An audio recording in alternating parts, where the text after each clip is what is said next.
इस कार्यक्रम के पुण्यार्चक हैं श्री आरपी जैन, श्रीमती ममता जैन, श्री विनय जैन, श्रीमती अनीता जैन, श्री प्रशांत जैन, श्रीमती दिव्या जैन, पुत्र भरत जैन एवं पारस जैन, श्री तरंग जैन, श्रीमती सुप्रिया जैन, पुत्र विज्वल जैन एवं मानविक जैन।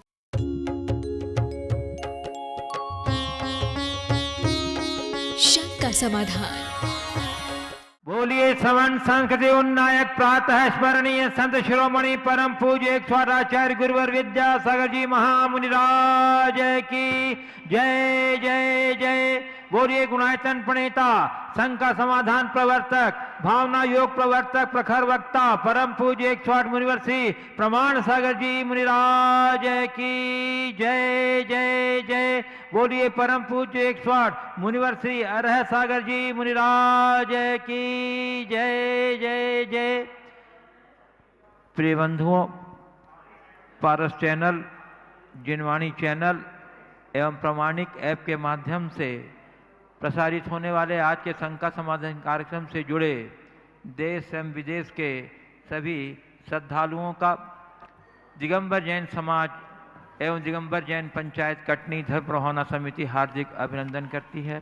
मैं आपको लिए चलूं शंका समाधान की ओर। इसके पूर्व रोज की तरह हम लोग सामूहिक रूप से पूज्य गुरुदेव के चरण कमलों में त्रिवार नमोस्तु निवेदित करते हुए उनके मंगल में आशीर्वाद से अपने आप को अभिषेक करके कृतार्थ करेंगे। तो चलिए हाथ जोड़िए, मस्तक झुकाइए और बोलिए मेरे साथ, नमोस्तु गुरुदेव, नमोस्तु गुरुदेव, नमोस्तु गुरुदेव। प्रिय बंधुओं, रोज की तरह हमारे पास कुछ घोषणाएं आ जाई हैं।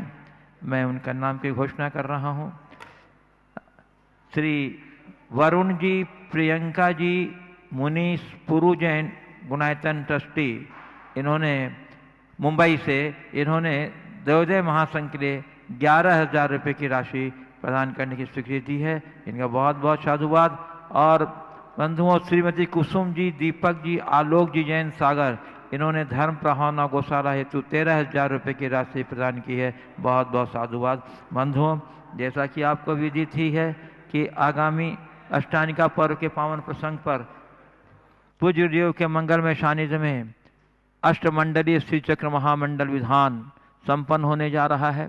तिथि बहुत नज़दीक आ रही है और लोगों में उत्साह भी बहुत है।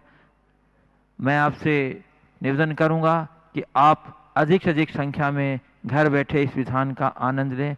आप तक सारी सामग्रियां डिजिटल माध्यम से प्रेषित की जाएगी। सारे कार्यक्रम जिनवाणी चैनल के माध्यम से प्रसारित किए जाएंगे। प्रवचन प्रमाणिक ऐप के माध्यम से प्रसारित होगा। YouTube के माध्यम से भी आप पूरे इस आयोजन का घर बैठे आनंद ले सकते हैं।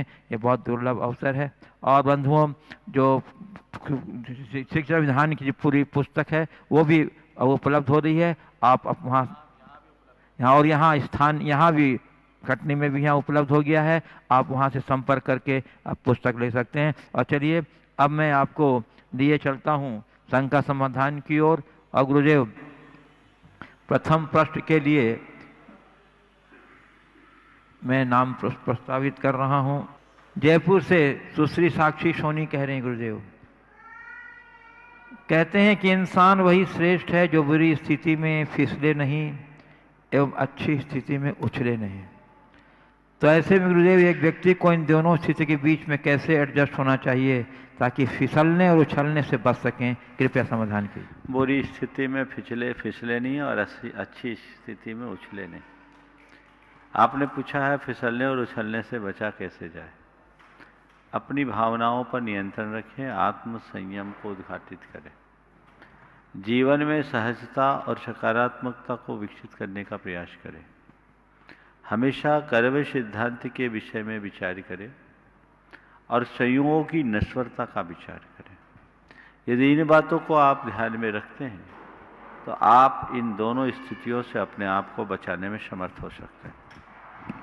पूज्य गुरुदेव, सिंघाना मध्य प्रदेश से हिमांशु कासलीवाल और उन्हीं से मिलता जुलता प्रश्न समीर सुभाष चंद्र जैन भोपाल से कह रहे हैं, गुरुदेव हमारी टीम के द्वारा हैदराबाद में संस्कार वाटिका के नाम से समाज के बच्चों के लिए पाठशाला का संचालन किया जाता है। जिसमें हमें बच्चों को धार्मिक ज्ञान के साथ ही प्रतिदिन छोटे छोटे 10 नियम पालन करने के निर्देश भी देते हैं, जैसे रात्रि भोजन त्याग, देव दर्शन, नमोकार मंत्र आदि का। गुरुदेव अच्छे से नियमों का पालन करने वाले बच्चों को प्रोत्साहन पुरस्कार भी दिया जाता है। गुरुदेव बच्चे पुरस्कार के लालच में नियमों का पालन भी करते हैं, परंतु जो ये लोभ हम बच्चों को दे रहे हैं वह सही है नहीं। कृपया इसमें हमें समाधान करें। क्या हमें दोष लगता है इसमें? बच्चों को प्रोत्साहित करना, नियम के पालन के लिए प्रेरित करना अच्छी बात है, पर ये हम उनके साथ साथ उनके अंदर भावना जगाएं।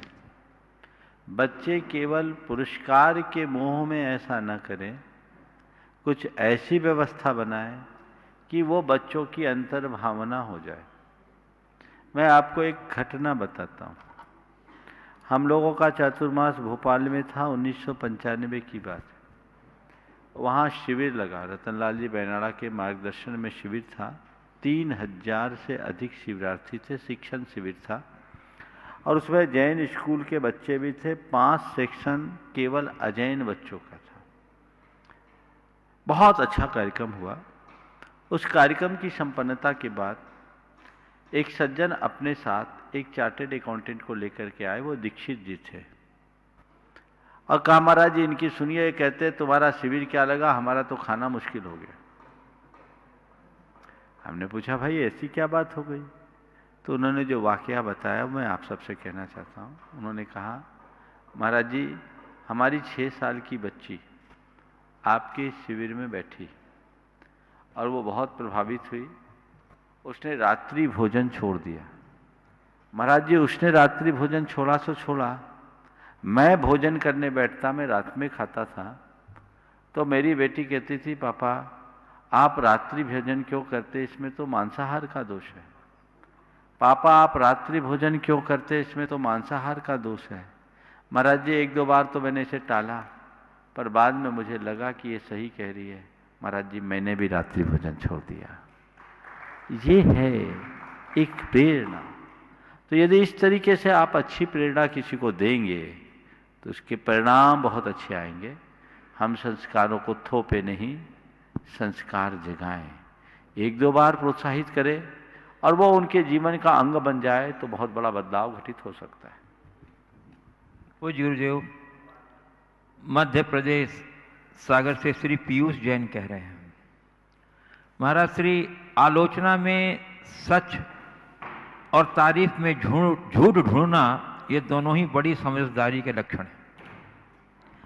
क्योंकि जब हमारी आलोचना होती है तो हमारा अहंकार आहत होता है, और तारीफ झूठी भी हो तो अच्छी लगती है। तो महाराज जी हम आलोचना में सच और तारीफ में झूठ कैसे ढूंढें, कब आलोचना और कब तारीफ करें, कृपया समाधान। आलोचना में सच और तारीफ में झूठ बोलना बड़ी समझदारी, जुड़ना। देखिए ऐसा है, हमें आलोचना और तारीफ दोनों में बहुत समझदारी का परिचय देना चाहिए। कभी किसी की कटु आलोचना नहीं करनी चाहिए, और मैं हमेशा कहता हूं क्रिटिसाइज की जगह क्रिटिगाइड करना चाहिए। सीधे सीधे किसी की कमी को गिना देना उसके मन को आहत कर सकता है, लेकिन उसे गुदगुदा कर उसकी कमी का एहसास कराकर आप उसे सुधार सकते हैं। जैसे मान लीजिए आप अपने बेटे को जो अभी पढ़ाई कर रहा है और उसका पढ़ाई पर ध्यान नहीं है, आप चाहते हैं कि उसका ध्यान पढ़ाई पर जाए। आप सीधे सीधे कहते तेरा तो पढ़ने में मन ही नहीं लगता, तू किसी काम का ही नहीं, वो उसको अच्छा नहीं लगेगा। अगर उसी बच्चे से कहो कि बेटे तुम बहुत अच्छा करते हो, तुम्हारा काम करने का तरीका बहुत अच्छा है, तुम्हारी अंदर का आईक्यू भी बहुत अच्छा दिखता है, तुम जिस काम में लगते हो बहुत अच्छे से करते हो, तुम्हारा सब कुछ अच्छा है, अगर थोड़ा सा तुम अपना ध्यान पढ़ाई में और लगाओ ना तो 4 चांद लग जाएंगे। बोलो ये बात उसके लिए स्वीकार होगी कि नहीं? हम हमेशा किसी की भी आलोचना करें उसमें कटुता न रहे, मधुरता रहे। कहते हैं बतासे के अंदर दी गई कड़वी दवाई भी ग्राह्य हो जाती है, और सीधे सीधे मुंह में कोई कड़वी चीज दे दो तो लोग उसको उगल देंगे। तो आलोचना उसी रीति से करनी चाहिए जिसमें वह स्वीकार्य हो जाए। झूठी आलोचना नहीं, कड़वी आलोचना नहीं, तीखी आलोचना नहीं। और प्रशंसा झूठी नहीं करनी चाहिए, सच्ची प्रशंसा करनी चाहिए। सामने वाले को खुश करने के लिए प्रशंसा नहीं करनी चाहिए, सामने वाले की वास्तविकता को प्रकट करते हुए प्रशंसा करनी चाहिए। कई लोग झूठे तारीफ के पुल बांधते हैं और वो उसे एक प्रकार की गलतफहमी का शिकार बना देते हैं, वो व्यक्ति आगे नहीं बढ़ पाता। ऐसे भी कहा जाता है सामने प्रशंसा नहीं करनी चाहिए, पीठ पीछे प्रशंसा करें। अक्सर लोग पीठ पीछे आलोचना करते हैं और प्रत्यक्ष में प्रशंसा, ये ठीक बात नहीं है। पूज्य गुरुदेव, कोटा राजस्थान से श्री विनोद कुमार जैन कह रहे हैं, महाराज श्री संसार में मोक्ष की ओर जाना है तो बस इतना करो कि जिधर मुख है उधर पीठ कर लो, जिधर पीठ है उधर मुख कर लो। आचार्य श्री विद्यासागर जी महाराज ने ये बात कही है, इसका रहस्य क्या है, कृपया बताने की कोशिश करें। नहीं, बड़ा सीधा सीधा है। संसार की तरफ मुख है तो संसार बढ़ेगा, संसार की तरफ पीठ कर लिया यानी तुमने संसार से मुंह फेर लिया था, मोक्ष की तरफ जाओगे। दोनों एक दूसरे के विपरीत दिशा में। जब तक तुम्हें भोगों में राश है, संसार बढ़ रहा है, और भोगों के प्रति उदासीनता का भाव आया, तुम्हारा संसार सिमटेगा। इनका एक प्रश्न है कि जिनका जमी खाने का नहीं खाने का नियम है तो क्या वो फूलगोभी या पत्ता गोभी खा सकते हैं? फूलगोभी पत्ता गोभी जमी कंद में तो नहीं आता, लेकिन फूलगोभी और पत्ता गोभी को निकटता से देखो, उसमें ढेर जीव राशि मिलते हैं, इसलिए इनके खाने से पूर्व विचार करना चाहिए। पूज्य गुरुदेव, रीठी कटनी मध्य प्रदेश से कुमारी मयूरी जैन कह रही हैं, गुरुदेव मेरा एक छोटा सा प्रश्न है। कहते हैं अकेले रहना भी एक कला है, तो महाराज जी अकेले रहना कैसे सीखें? अकेले रहना भी एक कला है, इसका मतलब समझो। एकांतवास और मन में अकेलापन, बहुत अंतर है। सबके बीच रहते हुए भी अपने आप को अकेला महसूस करो। कोई किसी का साथी नहीं है, सब अकेला आया अकेला जाएगा। इस बात की अनुभूति और ऐसा एहसास हो तो आप अपने जीवन में बखूबी बहुत अच्छा घटित कर सकते हो। पूज्य गुरुदेव, पार्ले पॉइंट सूरत गुजरात से श्री अशोक कुमार गांधी कह रहे हैं, महाराज श्री कहा जाता है कि काली रात सिर्फ उन लोगों के लिए होती है जिन्हें मेहनत रूपी मोमबत्ती जलानी नहीं आती। महाराज श्री मेरी जिज्ञासा यह है कि हम मेहनत कैसी करें जिससे हमारी काली रात दिन के उजाले में परिवर्तित हो जाए, कृपया मार्गदर्शन। देखिए, मेहनत करिए, कठोर और कठिन परिश्रम कीजिए, लेकिन उससे पहले उसकी दिशा सही हो। सही दिशा में किया गया अल्प श्रम भी हमें अधिक परिणाम देता है, और गलत दिशा में किए गए बड़े बड़े पुरुषार्थ भी हमें वांछित परिणाम नहीं दे सकते।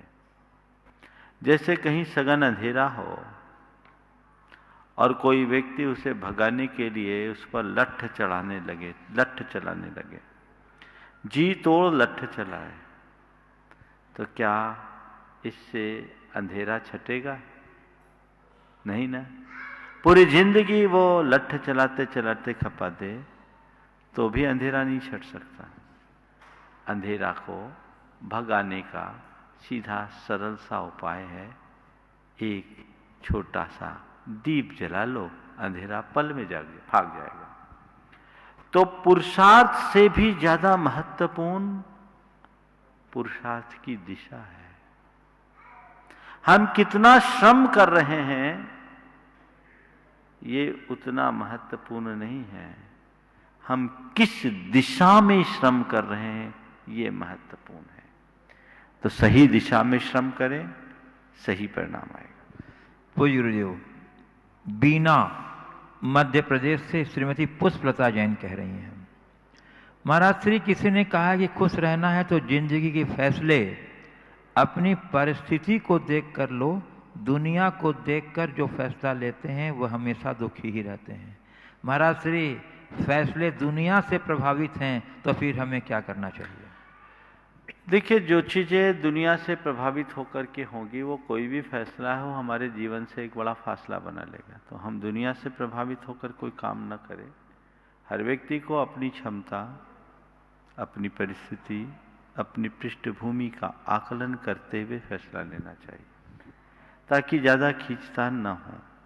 आप दूसरों को देख करके चलेंगे तो निश्चित आप परेशान होंगे। इसलिए हर व्यक्ति को अपनी हस्ती और हैसियत के अनुरूप ही आगे के निर्णय लेने चाहिए। पूज्य गुरुदेव, न्यू जर्सी से एक प्रश्न आया है, श्वेता गरगट्टे। और प्रश्न गुरुदेव अंग्रेजी में है, अब चूँकि ये विदेश से हैं इसलिए आपकी अनुमति से मैं उनका प्रश्न पढ़ता हूँ।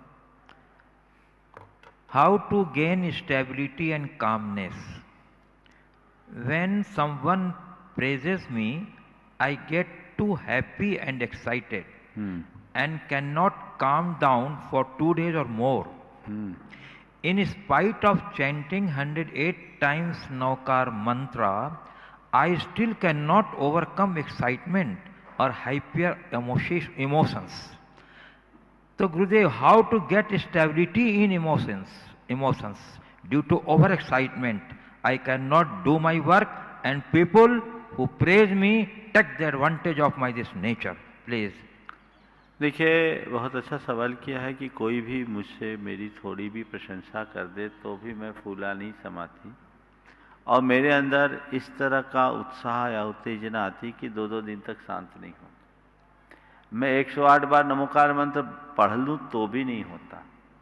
आखिर मैं अपने भावनाओं पर नियंत्रण कैसे लाऊं? पहली बार इस तरीके का सवाल आया है कि मेरी प्रशंसा से मेरा चित्त इतना उद्वेलित होता है।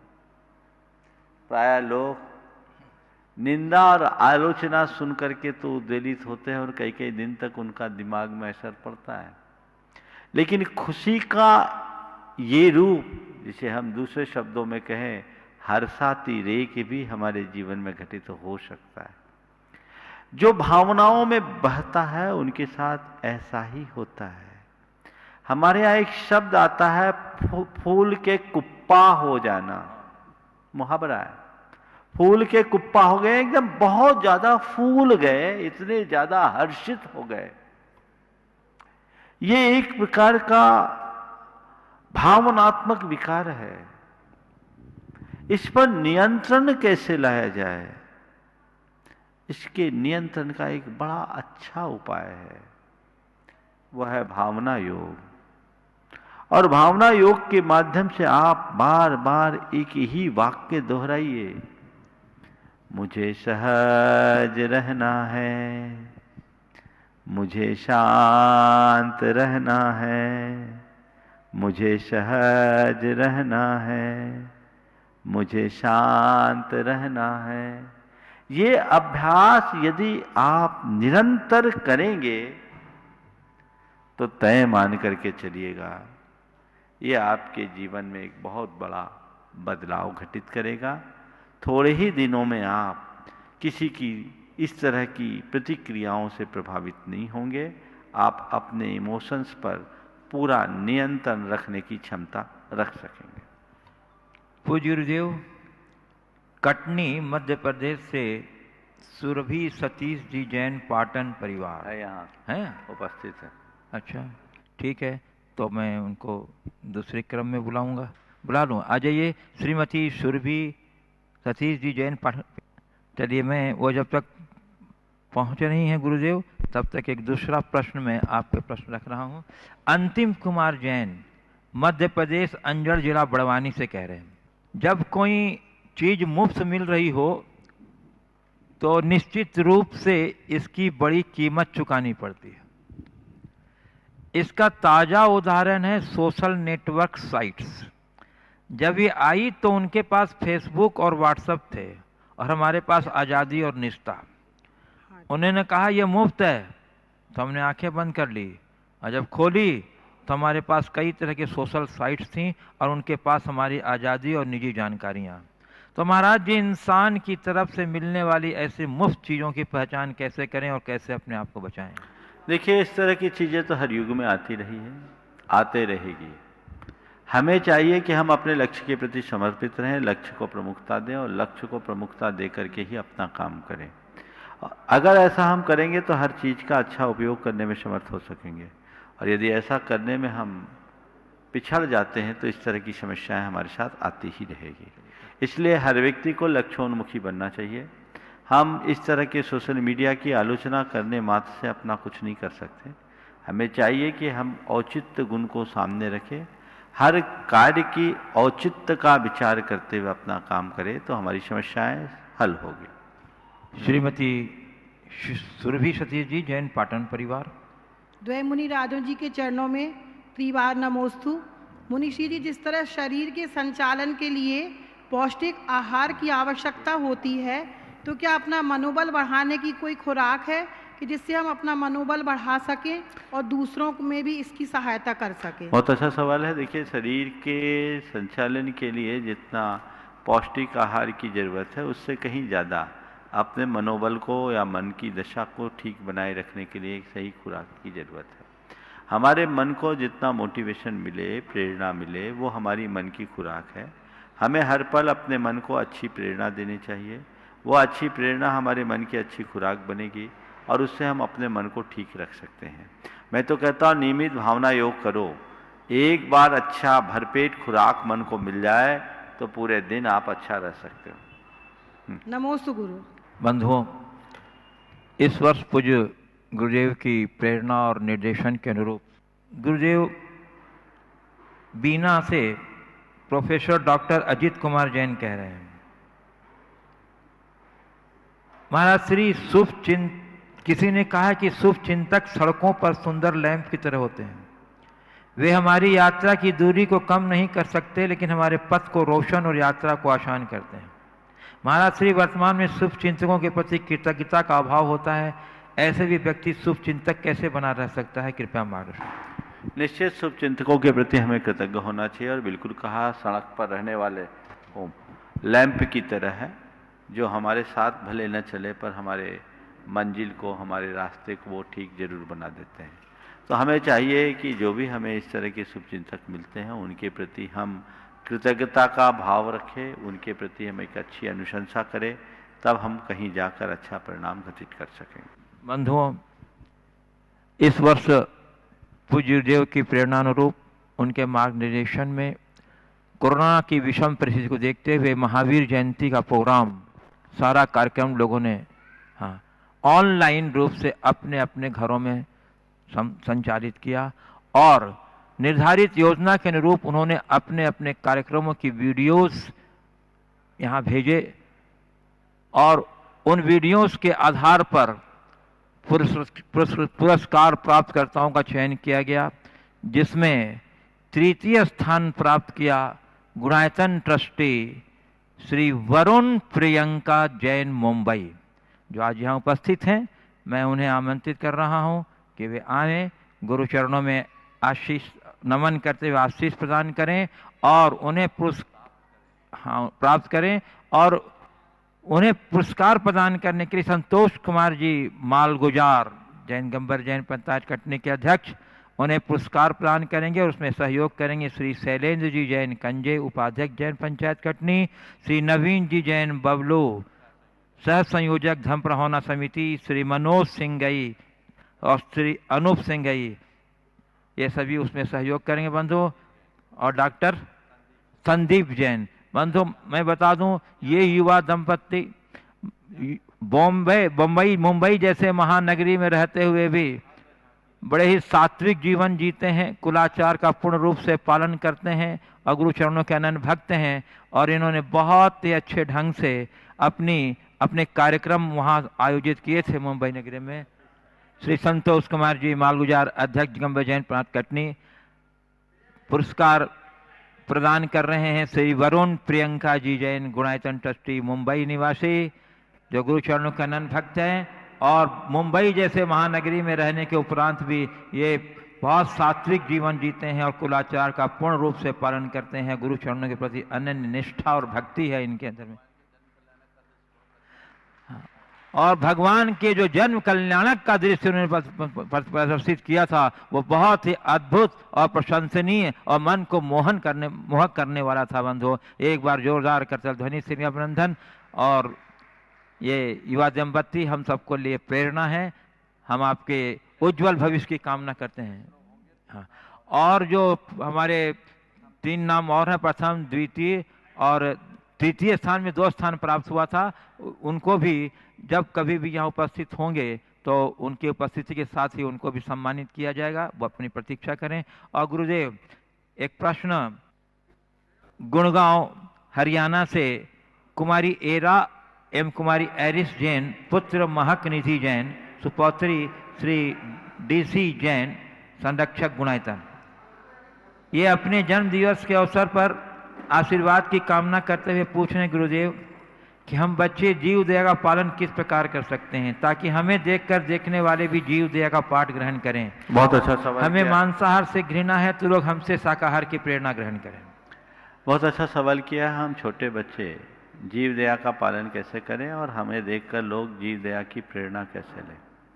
देखिए, हमारे जो संस्कार हैं उन संस्कारों के अनुरूप हम जीवन का पालन करें, जीवन का निर्वाह करें। किसी भी जीव की हत्या हमारे द्वारा ना हो, इसको हम ध्यान में रखें। और हर पल हम अपने द्वारा जीवों की रक्षा का ख्याल रखें। जैसे चले तो देखकर चले, उठे बैठे तो देखकर उठे बैठे, दरवाज़ा खोले बंद करे तो उसके चौखट को चारों तरफ देखें, क्योंकि वहीं छिपकली, चूहा, अन्य कीड़े मकोड़े भी हो सकते हैं। आपके दरवाज़ा खोलने और बंद करने में वो चपेट में आ सकते हैं। आप कोई भी क्रिया करें तो उसको देखते समय, करते समय सावधानी रखें। आपको देखकर लोगों को लगेगा कि वाकई में ऐसी सावधानी हमें रखनी चाहिए। इसी प्रकार खाने पीने में भी हम अपनी शुद्धता का ध्यान रखें, शाकाहार को अपनाएं और लोगों को भी शाकाहार करने के लिए प्रेरणा दें। ऐसा करके आप जीव दया का पालन करते हुए औरों को जीव दया के लिए प्रेरणा दे सकते हैं और एक अच्छा कार्य कर सकते हैं। साथ ही जीव हिंसा से बचने के लिए अपने पैसे के बचत में से कुछ अंश लोगों को दें। पूज्य गुरुदेव, श्री मनोज जैन, कानपुर, उत्तर प्रदेश से कह रहे हैं, गुरुदेव, जिनकी दृष्टि मेरे प्रति पहले अनुकूल थी परंतु अब उनकी दृष्टि मेरे प्रति प्रतिकूल हो गई है। गुरुदेव, हम उनसे रिश्ता खत्म नहीं करना चाहते। ऐसी स्थिति में हमें क्या करना चाहिए कि उनकी दृष्टि मेरे प्रति पूर्ववत हो जाए? अगर अनुकूल थी, आज प्रतिकूल हो गई, तो धीरे धीरे हमें उन्हें अपनी स्थिति स्पष्ट करने के लिए प्रयास करना चाहिए। और यदि ऐसा नहीं भी हो तो आप एक जगह बैठें, और ये बड़ा अनुभवपूर्ण प्रयोग है। शांति से बैठे, उस व्यक्ति से हृदय से क्षमा मांगे, परोक्ष में अपनी ओर से क्षमा करें और भावना भाई, हे भाई, मेरे प्रति जो भी कटुता है वह सब समाप्त हो गई। मुझसे वही पुराना विश्वास और भरोसा रखो। मुझे क्षमा करो, मुझे क्षमा करो, मुझसे प्रेम रखो, मुझसे मैत्री रखो। ये भावना और ये प्रार्थना आप नियमित करिए। अगर अंतर मन से ऐसी भावना आपकी निकलेगी तो थोड़े दिनों में सामने वाले का भी चित्त उससे प्रभावित होगा और हो सकता है उसकी धारणा बदल जाए और वह आपके निकट आ जाए। पूज्य गुरुदेव, अब मैं आपकी अनुमति से यहाँ उपस्थित जिज्ञासुओं को आमंत्रित करना चाहता हूँ और प्रथम प्रश्न के लिए श्रीमती संध्या जैन कटनी को आमंत्रित कर रहा हूँ। और जब तक गुरुदेव वो आ रही हैं, एक प्रश्न चिरमिरी छत्तीसगढ़ से आन्या जैन का आया है। वो कह रही हैं, मैं 8 साल की हूँ और मेरी माँ कहती है कोई भी मरते हुए जीव को नमोकार मंत्र सुनाना चाहिए। तो गुरुदेव जी, मेरा प्रश्न ये है कि नमोकार मंत्र मरते हुए जीव को सुनाने से क्या होता है? वो तो सुन भी नहीं सकता अच्छी तरह से, तो उसको सुनाने का क्या फ़ायदा है? देखिए, मरते हुए जीव को नमोकार सुनाने से अनेक लाभ है। यदि वो जीव मरते मरते सुन लिया और ग्रहण कर लिया तो उस जीव का उद्धार भी हो सकता है। हमने पुराणों में सुना है, कुत्ते को नमोकार सुनाने से कुत्ता स्वर्ग में देव हुआ, बैल को नमोकार सुनाने से बैल स्वर्ग में देव हुआ। तो अंत में भी यदि वो नमोकार सुन लिया और हृदय में ग्रहण कर लिया तो उसका उद्धार हो सकता है। आप कह सकते हो कीड़े मकोड़े को तो सुनना ही नहीं होता, उनके पास तो कान ही नहीं है, वो क्या सुनेंगे, उनको हम क्या सुनाएं। ठीक है, उनको सुनाने से उनका भले भला ना हो, पर हमारे भाव अच्छे होंगे, पहली बात। दूसरी बात, हम जब नमोकार सुना रहे हैं, बोल रहे हैं, नमोकार के उच्चारण से जो वाइब्रेशन हो रहा है, उससे वहाँ सकारात्मकता विकसित हो सकती है। और हो सकता है उस मंत्र से मंत्र के उच्चारण से वहाँ कुछ ऐसे परमाणु जुड़ जाए जो उस जीव के लिए हीलिंग का काम कर जाए, और मरता हुआ भी प्राणी बच सकता है। तो ये भी स्थिति है, वो सुने या न सुने, पर मंत्रोच्चार का प्रभाव तो पड़ता है, तो वो उसके जीवन में बदलाव ला सकता है। दोनों दृष्टियाँ, इन दोनों दृष्टियों के साथ हमारा काम हो सकता है। श्रीमती संध्या जैन कटनी प्रचार रहे हैं, कुमार अतिशय जैन कटनी। दोनों मुनिदेव के चरणों में बारंबार नमोस्तु नमोस्तु नमोस्तु।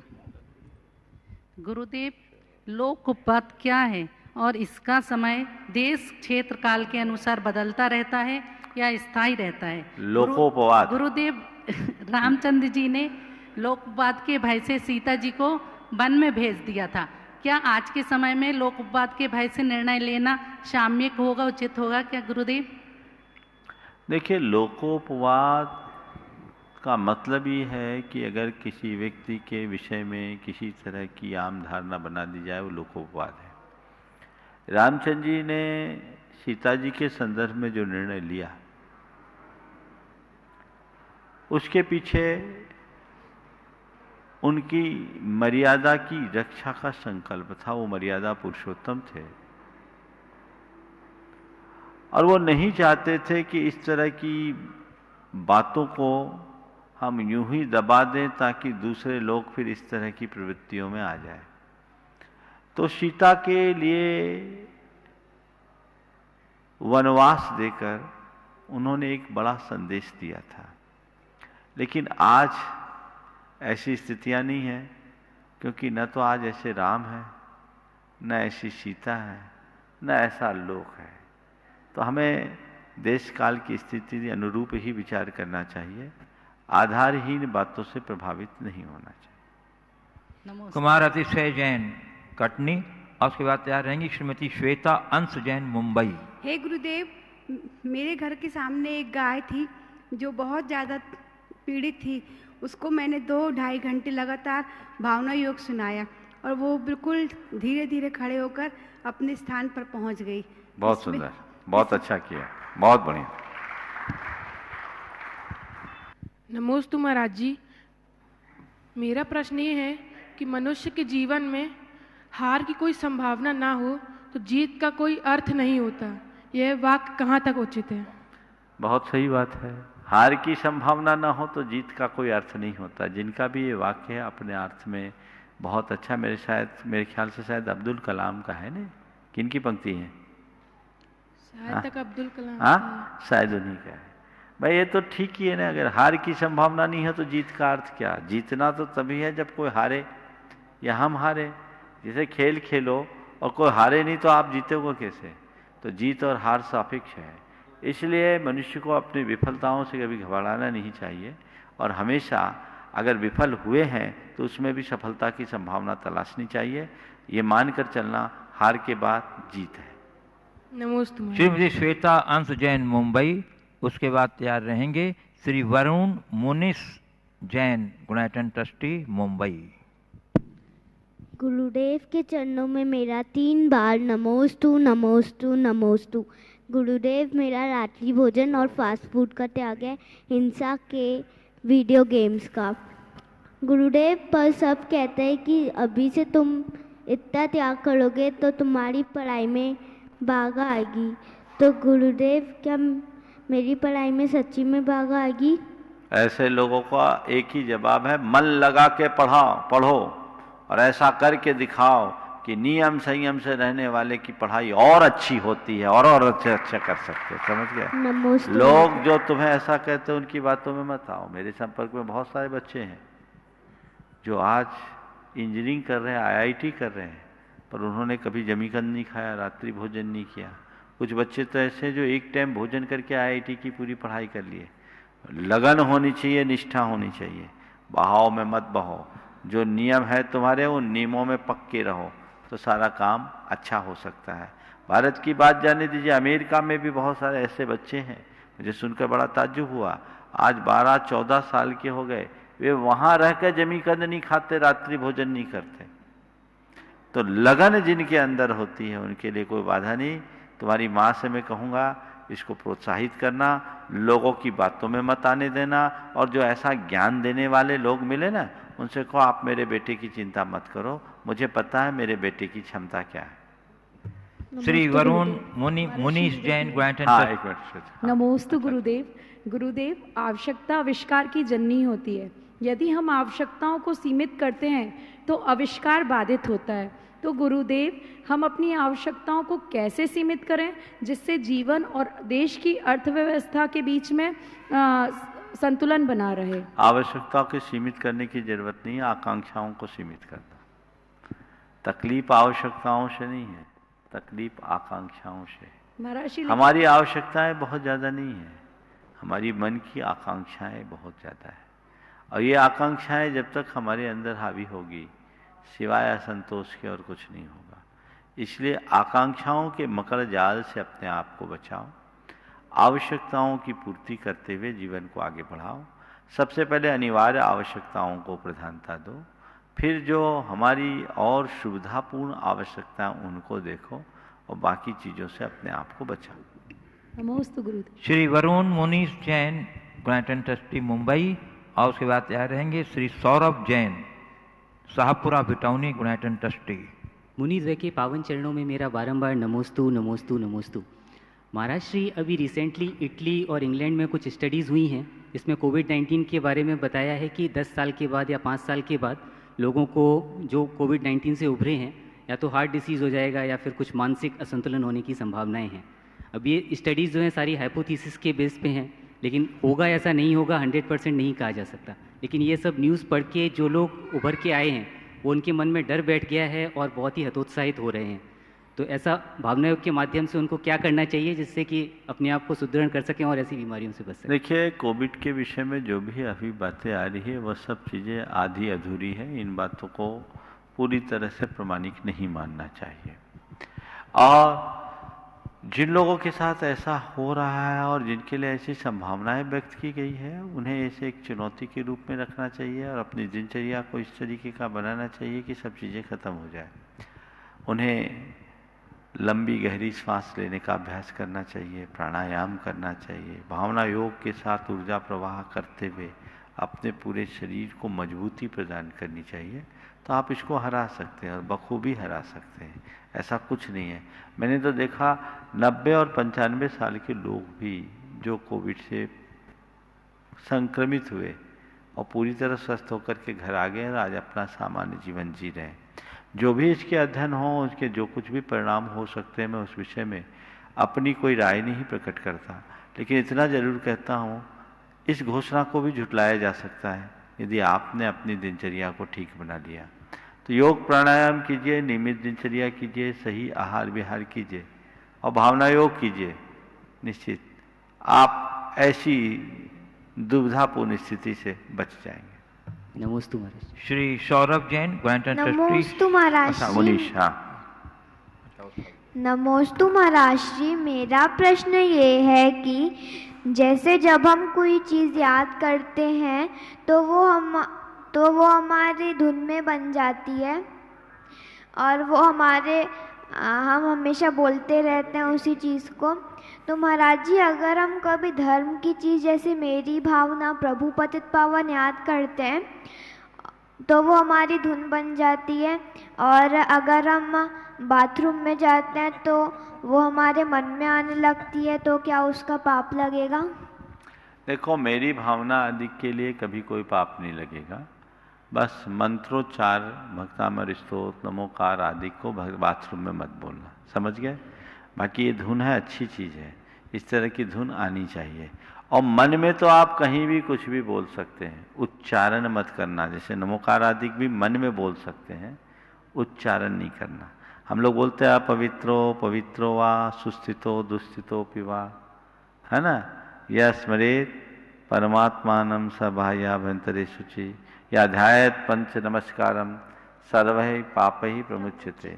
तो हम नमोकार मंत्र को किसी भी स्थिति में स्मरण कर सकते, खाते पीते चलते फिरते उठते बैठते, और अन्य इसका भी उच्चारण न करें, मन में बोल सकते हैं। और ये जो पाठ वगैरह है इनको आप कहीं भी उच्चारण पूर्वक बोलो तो कोई दिक्कत नहीं, लेकिन नहाते समय तो कुछ मत बोलो, मौन पूर्वक नहाना चाहिए, क्योंकि नहाते समय मुंह खुलेगा ना तो पानी भी मुंह में जा सकता है कि नहीं?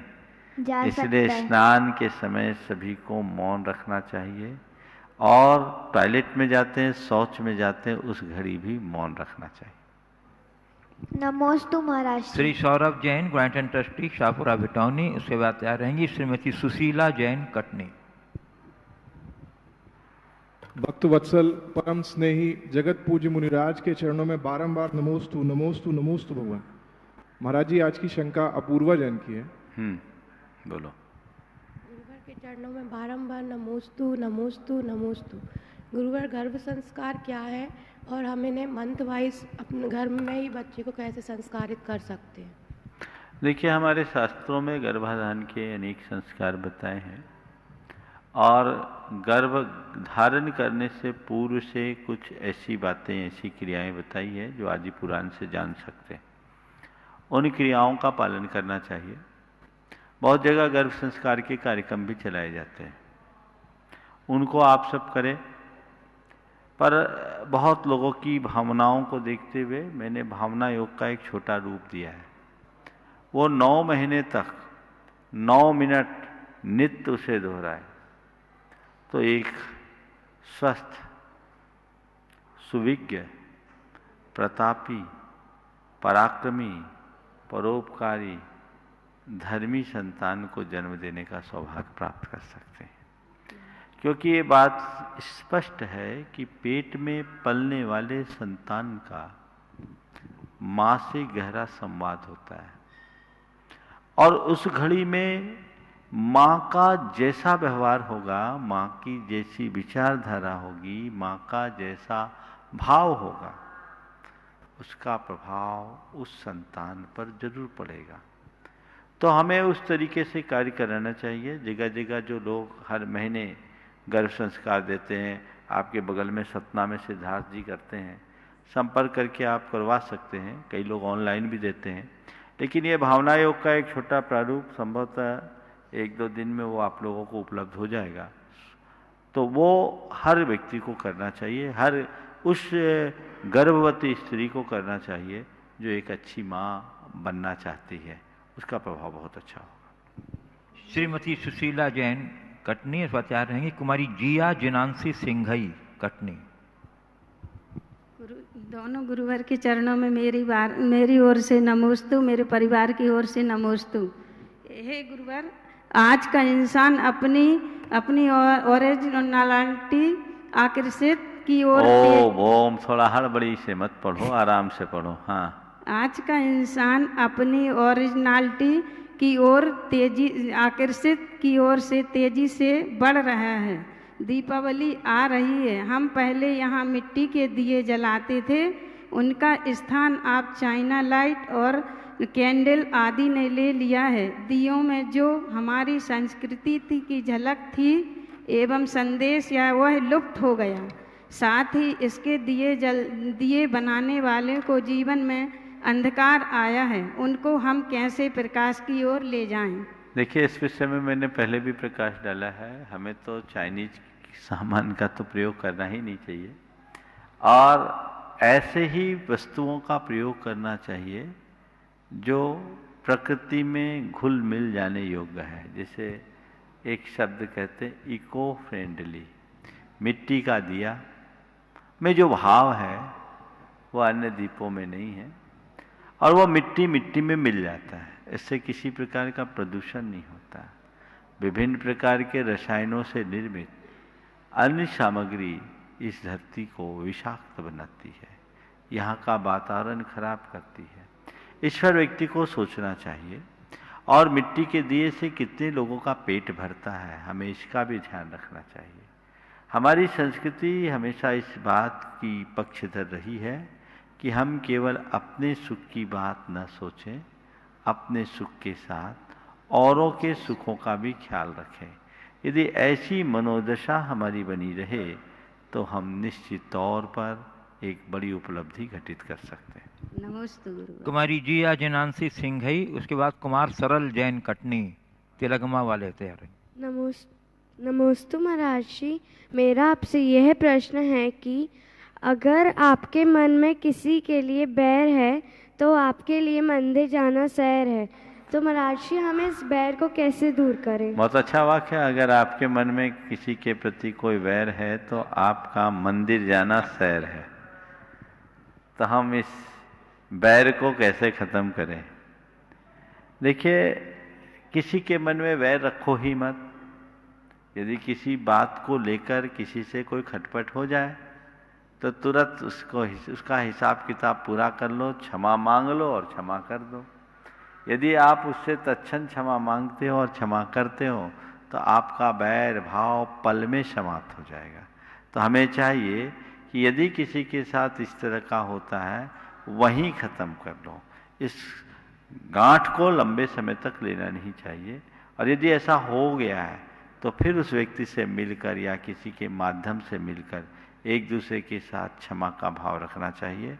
क्योंकि हम अगर मन में गांठ रखते हैं तो वो हमारे लिए अनेक भावों तक दुखदायी बन सकता है, भावांतरों में दुखी रहना पड़ सकता है। इसलिए इससे बचना चाहिए।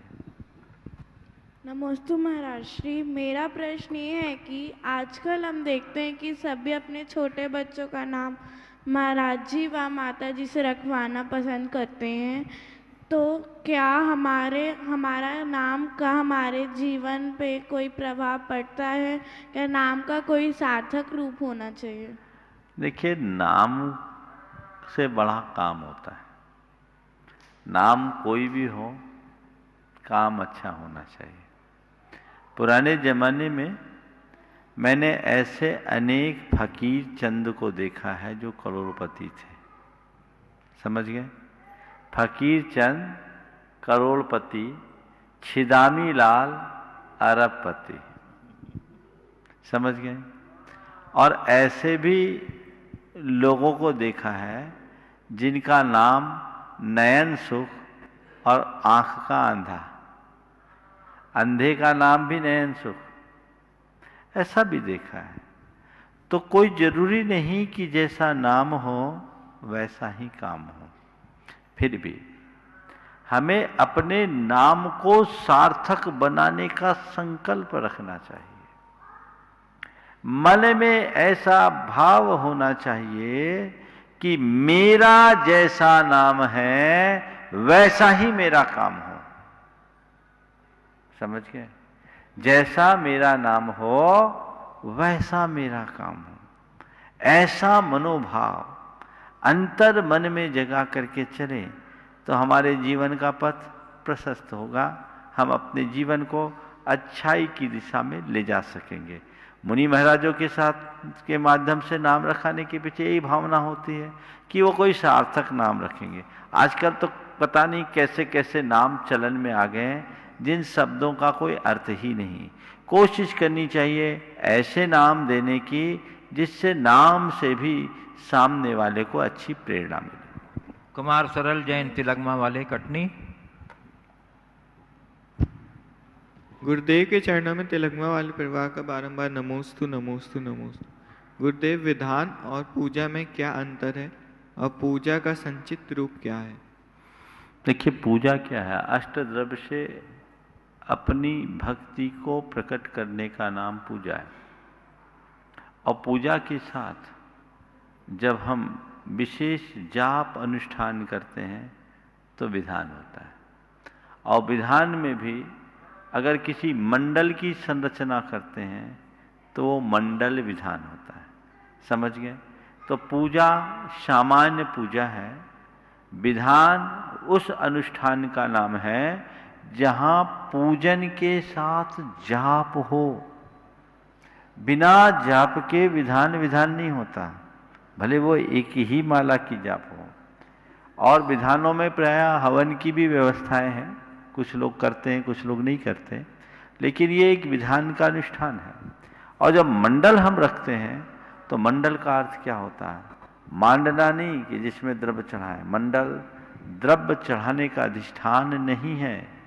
मंडल का मतलब होता है दिव्य विभूतियों के आह्वान के लिए तैयार किया गया एक गुप्त रेखा चित्र। समझ गए?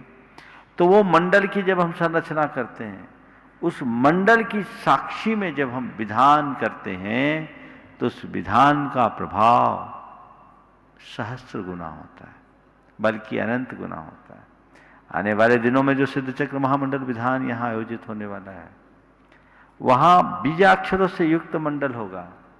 सिद्ध चक्र के सारे बीजाक्षर मंडल में रहते हैं, उससे उसकी ऊर्जा अनंत गुनी हो जाती है और वह हमारे जीवन के लिए बड़ी प्रभावी बनती है। तो हमें उसी दिशा में प्रयास करना चाहिए। और अब आपने पूछा पूजा का संक्षिप्त रूप, सबसे संक्षिप्त रूप पूजा इनका तो वही है जो चौके में करते हो, अष्टद्रव्य चढ़ा देते हो ना। पूजा का सबसे संक्षिप्त रूप और संक्षिप्त रूप है तो महार्घ चढ़ा दो, ये भी उसका संक्षिप्त रूप। और अब मैं परम पूज्य मुनिवर श्री अरहत सागर जी महाराज के चरण कमलों में प्रार्थना निवेदित करता हूँ कि हे गुरुदेव अपनी उपयोगी प्रश्न से हम लोग को लाभान्वित करें। नमोस्तु महाराज श्री। ऐसा देखा जाता है प्रायः मृत्यु उपरांत व्यक्ति की फोटो घर में लगाना क्या उचित है? आपके अनुसार क्या इसमें सुधार है? नमोस्तु। इतना ही सर? अरे फिर दूसरा और कर लें। अच्छा ठीक है, छोटे छोटे निपटा दें। मरणोपरांत मृत आत्माओं की तस्वीर घर में रखना कितना उचित कितना अनुचित?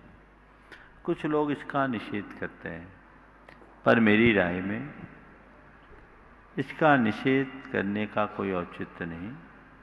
अपने पूर्वजों की स्मृति को बनाए रखने के लिए,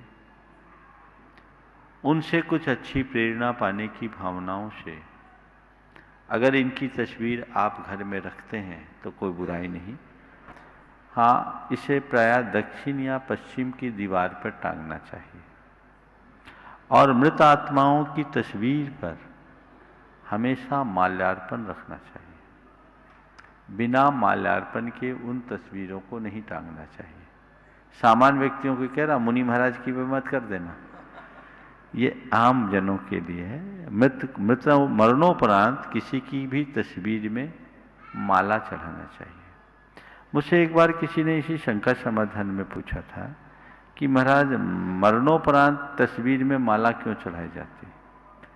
तो मैंने उसका उत्तर दिया कि देखो, हमारे यहाँ एक परंपरा है कि मरने के बाद कोई भी होता है तो उसके नाम के आगे क्या लगाते हैं? स्वर्गीय। स्वर्गीय बोलते हैं। तो मर के कहाँ गया? स्वर्ग में गया। और स्वर्ग में जितने भी देव देवता होते हैं सबके गले में माला होती है। तो स्वर्गीय हो गया, उसके प्रतीक स्वरूप उसके गले में माला डाल दिया। ये इसके पीछे का प्रयोजन है। तो माला के साथ वहाँ रखा जाता है, इसे वैसा समझना चाहिए। एक छोटा, हाँ बोलो। कहते हैं कि मृत्यु सदा से ही भयभीत करती रहती है, मरण का भय। तो क्या मृत्यु के भय से छुटकारा संभव है? तो कैसे? मृत्यु के भय से बचा जा सकता, मृत्यु से नहीं बचा जा सकता। मृत्यु की अनिवार्यता को समझ लो कि शरीर का जन्म हुआ है, शरीर का विनाश होना है, इसे कोई रोक नहीं सकता। जो जन्म लिया है उसे मरना ही है। लेकिन आत्मा का न तो जन्म हुआ है, न है आत्मा का कभी मरण हो सकता है। देह की नश्वरता और आत्मा की अमरता को जानने वाले लोगों में मृत्यु का रंच मात्र भय नहीं रहता। वे तो मृत्यु का स्वागत करने में तत्पर रहते हैं। ठीक है, मरण जीवन की एक अनिवार्य घटना है। जैसे जन्म है वैसे ही मरण है। सूरज उगा है तो अस्त होगा, उसे डरना क्या? जैसे हम उगते हुए सूरज का स्वागत करते हैं, वैसे ही ढलते हुए सूर्य का भी सत्कार सीखना चाहिए। धर्म हमें यही सिखाता है, जैन धर्म में यही विशेषता बताई गई है। तो हम अगर ऐसी मनस्थिति के साथ अपने जीवन को आगे बढ़ाते हैं तो तय मान करके चलना, वह हमारे जीवन में एक अलग प्रकार का सौंदर्य प्रकट करता है। तो मृत्यु की अनिवार्यता को समझे, स्वीकारें। मृत्यु का डर कभी नहीं होगा। आमंत्रित कर रहा हूँ श्रीमती अवनी जैन, श्री राजकुमार जैन जबलपुर, और उसके बाद तैयार रहना अंतस जैन कटनी। नमोस्तु नमोस्तु नमोस्तु। मेरा प्रश्न ये है कि दिवाली में हम सिर्फ लाडू ही क्यों चढ़ाते हैं और कुछ क्यों नहीं चढ़ाते? देखो, लाडू का नाम है मोदक। मोदक यानी जिसको देखते ही मन में प्रसन्नता हो जाए, समझ गए? तो हमें जो प्रसन्नता दे वो हमारा सबसे ज़्यादा प्रिय होता है, और हम ऐसी प्रिय वस्तु को भगवान के चरणों में चढ़ाते हैं। लड्डू जैसी प्रसन्नता और किसी चीज़ में नहीं रहती। जो सबको मोद उत्पन्न करे वो मोदक है, और इसी मोदक को हम सब भगवान के चरणों में चढ़ाते हैं, समझ गए? पर लाडू चढ़ाना, लाडू देख के खाने का मन मत बना लेना, ठीक है? इस प्रकार आज के इस सत्र को परम पूज्य गुरुदेव के चरणों में नमन अर्पित करते हुए यहीं पर विराम। बोलिए परम पूज्य आचार्य गुरुवर श्री विद्यासागर जी महाराज। बोलिए परम पूज्य 108 मुनिवर श्री प्रमाण सागर जी महाराज की जय।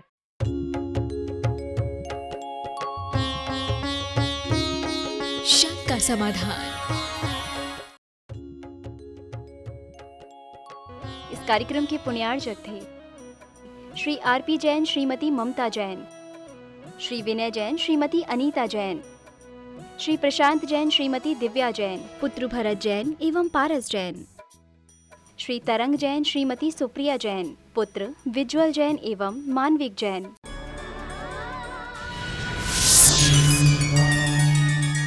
तीर्थंकर Mahavir university Moradabad, Tirthankar Mahavir medical college and dental college congratulates all India NEET UGA 2020 qualified candidates. समस्त भारत के जैन अभ्यर्थियों के लिए MBBS एवं BDS